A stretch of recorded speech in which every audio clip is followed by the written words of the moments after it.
Well, hello everybody. Spegtacular, the Silverstacular is here. I'm at my office right now, just sipping some black coffee out of a little iced situation here, like a fancy boy, like I am, because I'm super duper fancy. But I'm going through some silver, maybe some gold, and I thought, hey, you know what? Stop doing what you're doing, Spegtacular. Let's do some stuff for the people and show you some silver and gold that I'm picking up right meow. Well, hello everybody. I seek to educate and entertain through my journey of collecting coins and stacking precious metals. I encourage you to subscribe and please stay with me on this journey. I am Spegtacular, the Silverstacular. So listen, I have been just buying like crazy because that's what I do, right? Also got some fan mail in here too I want to show off. I thought that piece right there was kind of interesting, so I will come back to that. Actually, shoot, I've already knocked it out of the paper, but there's a little hint at what the fan mail entailed. A 1922 No D wheat cent. I'm going to show you more about that here in a second. But really proud of the silver that I've been getting. I think it's a good little pile here. And let me show you some things that I've been getting. Of course, we're on that silver piece dollar squeeze right now. So if we can get ourselves some piece dollars, classic ones, at a decent price, let's go ahead and do it. So there is a 1935. Let's see. Here's the condition of it right there. And it actually has the mint mark on the back. Nice little S mint mark, right? Look at that. Let's see. Yes, sir. So it's kind of worn out, not a great condition by any means, but something like that, when they're the older, anything past around 1926 or so, when it comes to the piece dollars, the mintage starts to teeter off a little bit, starts to come down on the mintage. 1921 also has a low mintage, but 1926 seems to be the magic number for the later years. And if you can get those right there at a decent price, I say jump on it. I've been trying to also get piece dollars that are in decent condition and, in just about any year in high grades, high as I can afford, as much as I can, because that squeeze is going to happen. We're going to buy up piece dollars like crazy. We're going to get the true value of those showing up here pretty soon. I also have these right here. Check these out. This is a bunch. I think it's actually 25 random year and like low condition Morgan dollars. So I'm going to take these out actually. And look at that. How wonderful does that look? I wish, here, hold your hands out for a second. Put that in your hands. Feel that. Feel the heft of 25 old, worn out Morgan dollars in your hands. Nothing special here by any means. Here's a, what do we got? 1894 New Orleans Morgan dollar. Again, nothing too special, but I tell you what, the history is there. Can you imagine what happened to all these old gals right here? Just the hands that they have traveled in. It's crazy to think about. You have old famous people from this era right here, 1885. Name some actors that were around that era, or even a little bit later, 1900s, 1910, 1915. Who held these Morgan dollars and what hands were they passed through and what deals were done from these government issued coins. I mean, it's just fascinating when you really think about coinage like that. And that's what a coin collector loves, right? The history and just the allure and the what if and who maybe touched these and what happened and why does that coin have a dink in the side right there? Why is it hold? Who was this made for? Why was it etched in one side with somebody's name? Things like that. I mean, it's amazing to really think about. And that's what has always drawn me to coin collecting. And then when I started also getting involved in the silver game, it was a matter of the most outs possible. So here I have an old coin that is made out of silver, has historical value, and is actually worth, at least $1, right? Because it says $1 on the reverse right there. If you see, $1. Of course, nobody's going to want to pay you $1 for that, right? Because they're going to want to pay you a bunch because they're actually 90% silver. Here's a cleaned up one. You can definitely see that thing's been polished. That's a shame too, because it actually has some decent looking toning on there. But yeah, it's been polished. She's, worn down beyond that. There's no breast feathers even present right there on that eagle anymore. It is what it is. But you know what? For the price I paid, it's just Basically, a little bit of history and a little bit of silver. And like I said, it feels good in your hand when you have that big chunk. Here's some stuff, though, if you're looking for something a little bit more modern and fancy. These were done, I believe, by MK Bars. And let's see. Hopefully the sound on this thing is a little bit better. Somebody had complained about the sound. When I zoom in and out, the sound changes. And that's, I guess, a feature of the camera, unfortunately. And I believe I turned that feature off. I'm going to keep playing with it until something gets fixed, though, because I don't like that either. So anyways, there's MK Bars, did these pieces right here. Here's the Voodoo Priestess. Just some cool little, fancier bars. Something a little different. Keep your mind moving. Here's a little strength card. All right, little different kind of things. That one's hard to see. I think these are actually laser etched. I could be wrong on that. Here is Lust of Deity. So there you go. Got to cover those up. Whoa, hopefully nobody's seen those. Don't try to rewind the video and watch that, whatever you do. That is too much for YouTube, I tell you what. Let's see, here's the Hermit. There you go. This is something that, like I said, just for funsies. Don't think too much into it. It's just for fun. So this is cool. Bull versus Bear. So there you go. Very reflective, as you can see. You can see my whole setup right there. But yeah, it's just some cool pieces.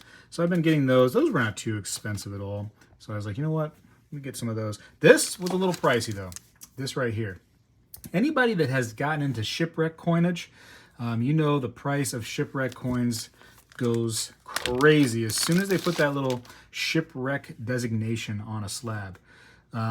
Whatever the price of the actual coin, don't even worry about the condition. Don't even worry about what it is so much. As soon as it gets shipwreck effect, shipwreck designation, gets the actual type of shipwreck that was on there, like the actual, like for instance right here, the San Jose. Crazy prices on these. This puppy right here, I think it set me back, and forgive me if I'm a couple dollars off, I think it was about $4.50, which is about right on the money for the piece. Like I said, the coin itself, not a $450 coin, but when you start getting that shipwreck effect designation on the slab, the price goes up. So San Jose was a shipwreck, and you can see, this is how they tell that it was a shipwreck. If you look really closely, right, you can see all the pitting and stuff that happens when it gets down that salt water for many years. And actually, I think what they do over at NGC is they take the piece and they bring it up to their face and they lick it. And if they taste salt on it, they know that it was in salt water. I'm pretty sure, right? Is that how they do it? Maybe not. Probably not. But yeah, you can see a little bit still on this coin right here. You can see the M and the D right here. So the Mexican mint right there on the left side of this coat of arms. And you can't really see the designs too much on this. Even when these were struck originally, a lot of times, because they were basically done just like with a big hammer, boom, on a blank planchet, like you weren't getting a really good strike. So finding a really good strike on these anyways is hard. And now this thing's been in the salt water for, decades, maybe, a century plus, just sitting there. Probably well over a couple centuries if I had to guess. Just wearing away. But you can see actually 8 right here, which stands for 8 reals. And on the reverse, you can kind of see that cross right there. And that's about all you can see on this fellow right here. So just sitting down in Davy Jones' locker, just waiting to be excavated. And I think it's pretty special. And like I said, I love these shipwreck coins. Just love the allure of, just thinking that, man, that ship went down. Who knows how many people went down with it. This stuff was just stuck down in the water. Fish pooping on it, maybe fish gnawing on it, crabs coming by going, mine, pinching at it. And now I was able to get this thing.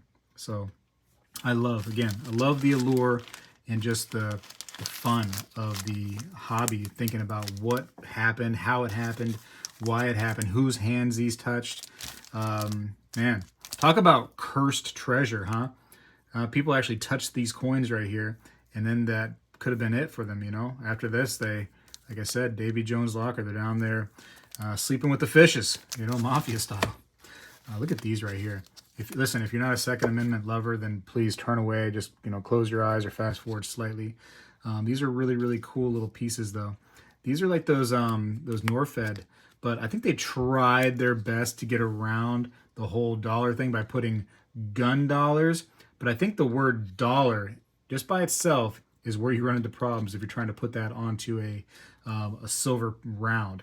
So you can't put the word dollar or a dollar sign, because that's just going to be no bueno with the United States government. So anyways, this is actually from Bud's Gun Shop. So this was kind of like a little token that you could be like, hey, I have this right here, bring it to Bud's Gun Shop, and you get $25 credit towards gun, ammo, whatever they got, I suppose. So this is only a half an ounce of silver. It's got a very nice proof finish to it too. But yeah, these are very collectible. If you find these right here, definitely try to grab these. And that's what I did. I got both of these actually for $40 total. So it was a good little find. There's the front and the back. But you find things like this, these little oddities, and tell you what, sometimes it's definitely worth getting. I know you're like, holy smokes, Spectacular, that's only a half an ounce of silver, and you almost paid a full ounce price for each one. And that's fine, but you look at the resale market and you can get that back. I actually had some comments saying to stay away from things like this because, unless you're a famous YouTuber, like, I don't know, like somebody that you might be watching right now, I don't know, that you're not going to be able to get your money back. But my argument is go look at eBay and look at all the sold listings. Those people are not famous eBay or famous YouTubers or famous in any way. They're just selling and they're making profit on silver. So if you're not doing it, I think you're behind the times, unfortunately. And a lot of people seem to be stuck in the past when it comes to that stuff because they were drilled in their heads, silver is silver is silver, and they can't get around the idea that you can actually resell this stuff, and sometimes silver is not just silver. It is art, it is collectible, it is desired in more forms than just the metal only. So that's my rant on that. Let's see what I got in this baggie. Oh man, you don't want to see that. Let's get rid of this first of all. You don't need to see my personal information, but look at this pile of nonsense. So these are actually that new Batman coin. I decided to get a bunch of those because I think that they are pretty awesome. So you look at old Batman right there, just doing Batman things up there with the bat signal in the background saying, Batman, we need you. We need you bad. Hey, we need you bat. All right, so there you go. Samoa 2023. And so I guess this is the first in the series that came from Samoa. So the rest of them are not Samoan coins, but it's not by any means the first in the series. It's just the first one that came from Samoa. So, little interesting thing there. I don't know if that's going to make them any valuable or any more valuable, excuse me, but I think that they're cool. Whether they're going to be valuable because of that or not, I think they're an awesome coin. And sometimes I get a few of those kind of things, and I might keep a bunch, might resell a bunch. I don't know yet. But I did get a couple of these right here. I don't tend to, this is where it tends to kind of teeter off for me. So I know sometimes I believe that silver is not just silver, but the TEPs and the plastic, they don't do a whole lot for me, you know what I mean? But in this case, the little bit of artwork that it came with it, with Batman over there hanging over the edge, putting his hand out, it made it a little bit cool to me. So I did buy 2 in the tamper evident packaging, or TEPs, but I wasn't going to go too more deep into that. I was just, I don't know. Like I said, that's just plastic. I'm not trying to go too much. So if they want like an extra $1 or so over the coin for the TEP, okay, that's cool. It's all wrapped up. It looks fancy, but I can't see myself paying too much more for just plastic. And that's just me. That's where I draw the line. So I guess we all have our limits. This is actually really cool. Check this out. So for people that don't like silver, that's like, wow, what am I watching this for? There's too much silver in this video. Check this little son of a gun out. If I can just find out how to get through the secret compartments here. Gotta put the passcode in, unlock it, okay. Pay the person at the toll bridge. So this is a cute little package, right? And you better get a cute little package for the price you got to pay for some of this stuff, I'll tell you what. So there you go. You see that stuff just falling? It's like it's snowing papers in here. Anyways, so there's a little tin All right, pay extra for that for sure. And it comes with that little sponge. I'm sure that costs extra. And then you take this thing out if you can. Hold on a second. Come out, wherever you are. Okay, I got you out. And it is a Batman coin with a mintage of only 150, and it is 1 ounce of pure gold. So there you go. Very, very low mintage, right? And here it is. You actually can't really appreciate this thing on video or on pictures like you can in person. This thing looks so smooth. It's got a little schmutz on the capsule, but I promise you that is not on the coin. That coin is was perfect. I mean, it looks great. Real, real good. I actually thought about having this one graded just because of how good it looks, but I'm just going to keep it as is, I think, rather than stress myself out with the grading companies. But anyways, gold Batman coin, 1 ounce of gold in the bucket. That'll go into the collection right there. Sock that away, and one day that 1 ounce of gold will turn into, well, one ounce of gold, I guess, is just going to be the most it's ever going to be. But it might be more valuable. It might be more precious than whatever 1 ounce of gold is worth right now when you're watching this video, which is still pretty crazy, isn't the price of gold? Woo! Fan mail real quick, and then I'll let you go if that's okay with you, if you don't got any further plans. I actually thought these were interesting. So I got this fan mail here. I'll show you. Hopefully there's no addresses on here. Let me double check before I start whipping this thing out. Drew sent me this, and it's basically just talking about a 1922 No D wheat cent, which is a valuable coin. And so what happens a lot of times is they try to plane off the mint mark, right? So that we're working with a coin that now has that no D. So they could take a 1922 Denver and then just cut off the D, right? Just file it off pretty much. I'm going to try to get as close as I can. And you can see the 1922 right there. This would be a valuable coin. But actually, although it's not a fake coin, it's not the 1922 No D because, and I don't know if you can tell right there, I can tell really plainly in person, just under the 1922 year where the mint mark would be, there is some scratches that go from left to right. And maybe in the light you can slightly see this. See how you see some scratching going from left to right? They basically filed off that mint mark. And they did that so that this coin would appear more valuable than it is. But alas, it is actually a 1922 Denver that has been damaged because that mint mark was removed. So grading companies are good at seeing those kind of things. And I'm sure after it was filed off, they tried to retone it a little bit right there. In fact, it does look dark around this area, like as if they purposely tried a little extra right there. But yeah, unfortunately, you got to look out for those certain things right there. Because they, scammers and people try to fool us because they know that we got some money and they know we'll spend crazy monies on a rare coin. But unfortunately, that one's not rare. It's actually damaged at this point. It is what it is. So be very careful. Make sure you're buying from reputable sources and then checking yourself and doing your homework and knowing what to look for. I also got this cute little thank you card right here from F.W. Jackson. So thank you very much. Some of the things he said about me. Look at this. You are a great teacher because you are open and honest and have morals and you know your stuff. There you go. I know some things, not everything. I'm like a jack of all trades, but I'm a master of none, So, hey, listen, greatly appreciate you, Jackson. Thank you for thinking about me and sending me that cute little card. So, listen, all I can say is, ladies and gentlemen, keep stacking.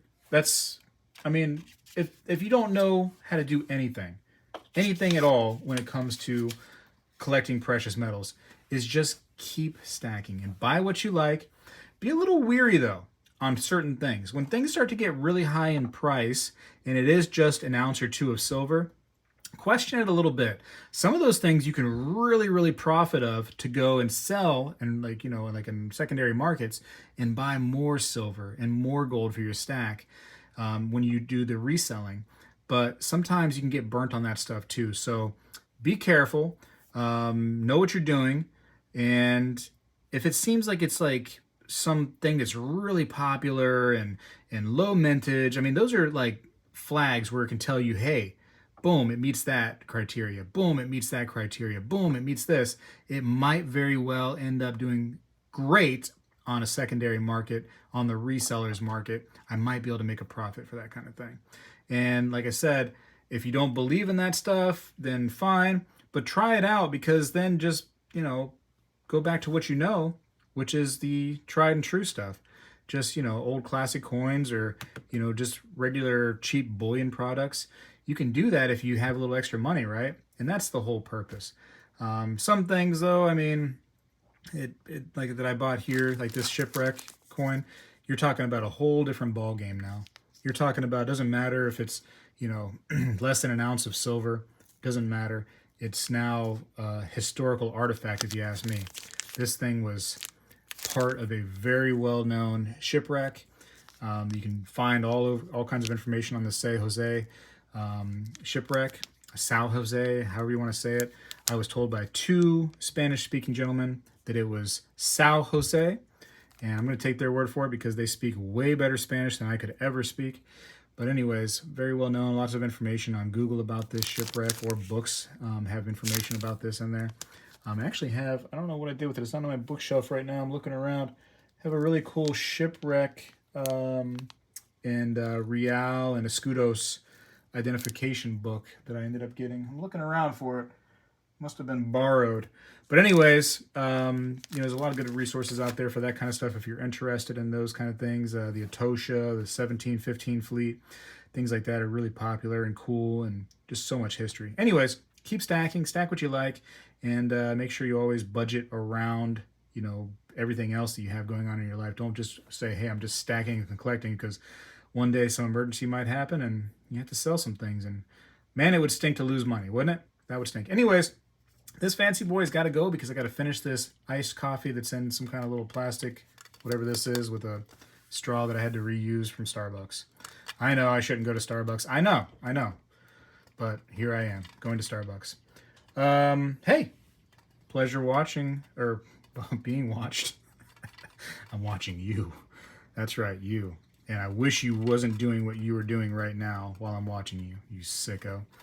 Anyways, I appreciate you not watching me in the bathroom, because I know a lot of you don't know, but your camera is actually two ways that you're watching on your phone. And when you're watching me on your phone in the bathroom, I'm actually looking at you through this other camera. So double flush, and courtesy flushes are definitely appreciated. I got to go for now. Appreciate you for watching. I'd move all this stuff out of the way because there's too much. This guy right here, Spegtacular, is out.